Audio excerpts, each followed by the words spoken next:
দাদা সরি দাদা sorry sorry প্লাস্টিকে কি আছে দাদা আমি পাশের পাড়ে দাদা পাশের পাড়ে প্লাস্টিক কি কুকুরের মাংস দাদা কুকুরের মাংস দাদা বলতে দিন দাদা আরে কুকুরের মাংস দাদা কুকুরগুলো এই পাড়ায় মারবো।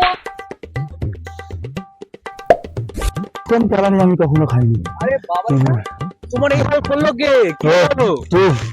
আর বলিস না, বাড়ি ফিরছিলাম কুকুরের মাংস নিয়ে বাজার থেকে। কুকুরের মাংস করার নিয়ম আছে? পাগল পাগল আরে কুকুরের মাংস না রে কুকুরের মাংস না, কুকুরদের জন্য মাংস পাড়ার কুকুর আছে, ভালোবাসি আমি।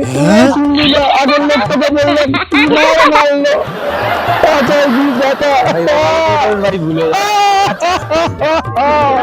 আর পারবো না রে।